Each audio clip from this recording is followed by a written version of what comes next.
Selamat pagi, salam jumpa untuk semua sahabat-sahabat GPIB di mana saja berada. Bersama saya, Pendeta Ernest Victor Sitorus, GPIB Jemaat Bukit Kasih Raya Natuna, dan kita ada dalam morning call di pagi hari ini. Dan sebelum kita bersama-sama membaca firman Tuhan serta merenungkannya, mari berdoa, memohon bimbingan Roh Kudus. Kita berdoa. Ya Tuhan, terima kasih untuk anugerah kehidupan ini, sehingga kami punya kesempatan untuk menikmati, memperjuangkan, mengusahakan apa yang menjadi cita-cita dan harapan kehidupan kami. Dan sebelum kami mengerjakan hal-hal yang menjadi tanggung jawab kami hari ini, kami juga akan membaca firman-Mu dan merenungkannya. Tolong bimbing dan tuntun kami dengan hikmat dan Roh Kudus-Mu, dan berkati hamba-Mu, berkati kami semua. Dalam nama Yesus. Amin. Pembacaan Alkitab kita di pagi hari ini dari surat Galatia pasal 3, ayat 15 hingga ayat 22, dan saya akan membacakan untuk kita semua demikian bunyi firman Tuhan. Saudara-saudara, baiklah kupergunakan suatu contoh dari hidup sehari-hari, suatu wasiat yang telah disahkan, sekalipun ia dari manusia, tidak dapat dibatalkan atau ditambahi oleh seorang pun. Adapun kepada Abraham, diucapkan segala janji itu, dan kepada keturunannya, tidak dikatakan kepada keturunan-keturunannya, seolah-olah dimaksud banyak orang, tetapi hanya satu orang, dan kepada keturunanmu, yaitu Kristus. Maksudku ialah, janji yang sebelumnya telah disahkan Allah, tidak dapat dibatalkan oleh hukum Taurat yang baru terbit 430 tahun kemudian, sehingga janji itu hilang kekuatannya. Sebab, jikalau apa yang ditentukan Allah berasal dari hukum Taurat, ia tidak berasal dari janji. Tapi justru oleh janjilah Allah telah menganugerahkan kasih karunia-Nya kepada Abraham. Kalau demikian, apakah maksudnya hukum Taurat? Ia ditambahkan oleh karena pelanggaran-pelanggaran sampai datang keturunan yang dimaksud oleh janji itu. Dan ia disampaikan dengan perantaran malaikat-malaikat ke dalam tangan seorang pengantara. Seorang pengantara bukan hanya mewakili satu orang saja, sedangkan Allah adalah satu. Kalau demikian, bertentangankah hukum Taurat dengan janji-janji Allah? Sekali-kali tidak. Sebab, andai kata hukum Taurat diberikan sebagai sesuatu yang dapat menghidupkan, maka memang kebenaran berasal dari hukum Taurat. Tetapi, kitab suci telah mengurung segala sesuatu di bawah kekuasaan dosa, supaya oleh karena iman dalam Yesus Kristus, janji itu diberikan kepada mereka yang percaya. Demikianlah firman Tuhan, terpujilah Kristus.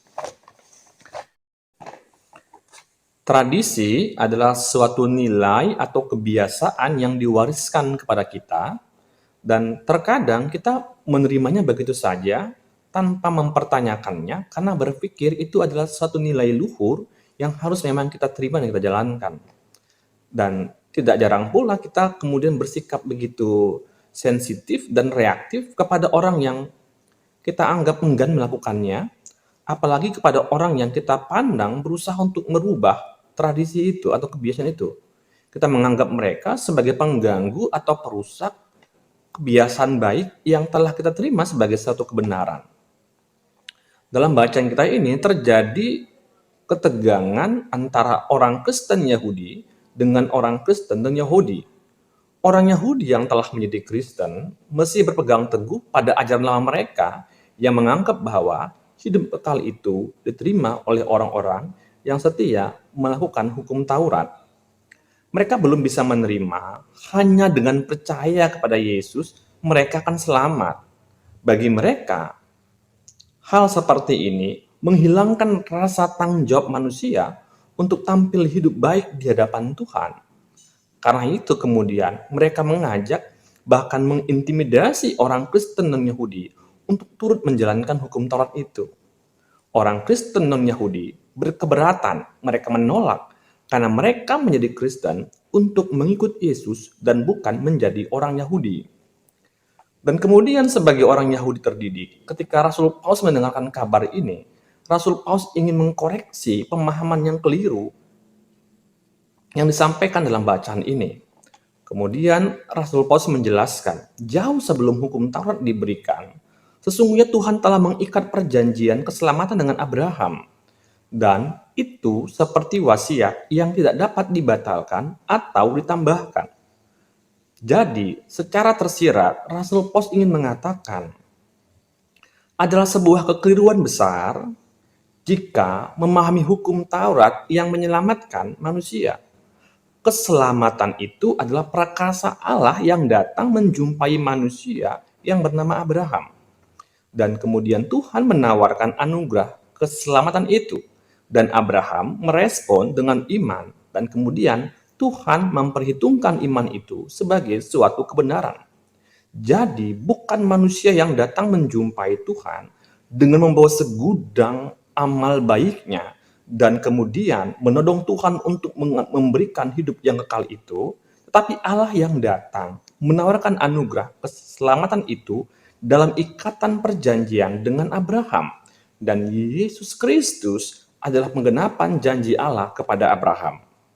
Artinya, pengharapan kita ada pada iman kepada Yesus Kristus dan bukan pada kekuatan dan kebaikan diri kita.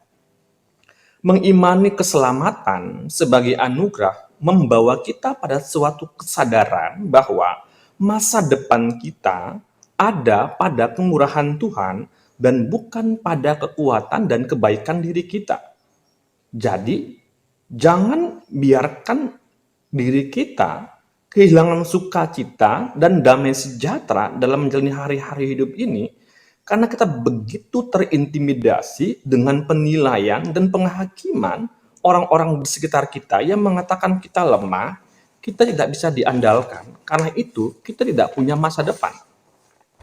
Atau kemudian kita merasa terintimidasi karena kita masih merasa jauh dari standar-standar kemampuan dan hidup yang harus dimiliki seseorang yang punya masa depan cerah. Firman Tuhan hari ini membawa kita pada sebuah refleksi iman bahwa bukan standar-standar itu menjadi tolak ukur yang menentukan masa depan hidup kita. Tetapi kasih karunia Tuhanlah yang menjamin masa depan kita. Sebab kekuatan kita tidak pernah membawa kita bisa meraih keselamatan. Tetapi kepada kita yang mau mengakui kekurangan, kelemahan, keberdosaan kita, dan kemudian menggantungkan diri secara total pada kemurahan Tuhan. Kemudian Tuhan menganugerahkan keselamatan itu kepada kita.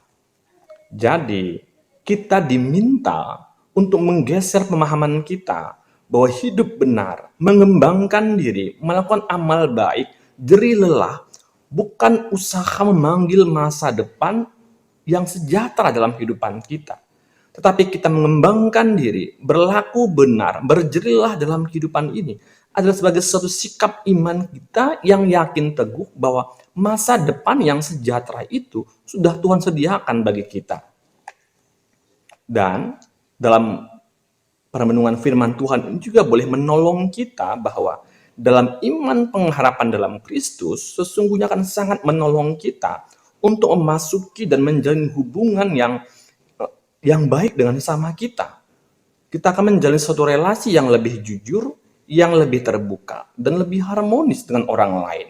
Bahwa orang lain bukanlah objek untuk kita eksploitasi, menjadi baik, dan menjadi terlihat sempurna di hadapan Tuhan, agar kita punya wibawa di hadapan Tuhan untuk mendapatkan sesuatu dan meminta sesuatu. Orang lain adalah sama kita, mitra kita, merayakan dan mensyukuri berkat dan anugerah Tuhan. Artinya, kita memaafkan orang lain bukan supaya kita terlihat baik, tetapi memang harus demikianlah kita lakukan sebagai orang beriman. Kita membuat foto atau video di media sosial kita tentang perbuatan pekerjaan baik yang kita lakukan, bukan untuk pencitraan diri dan meraih pujian, tetapi kita bersyukur karena bisa melakukannya dalam kehidupan ini. Dan itu pun anugerah Tuhan. Untuk itu selamat memasuki minggu Advent yang pertama. Masuki dan jalani dengan hidup yang penuh sukacita. Karena ingatlah, Kristus telah memberikan pengharapan itu pada masa depan kita. Tuhan memberkati kita sekalian. Amin. Mari kita berdoa.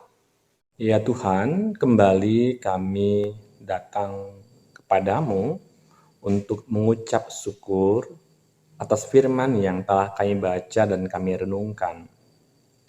Tolonglah kami untuk terus bertumbuh menjadi pribadi yang sukacita dalam menjalani hidup ini, karena kami percaya masa depan kami ada dalam kemurahan Tuhan.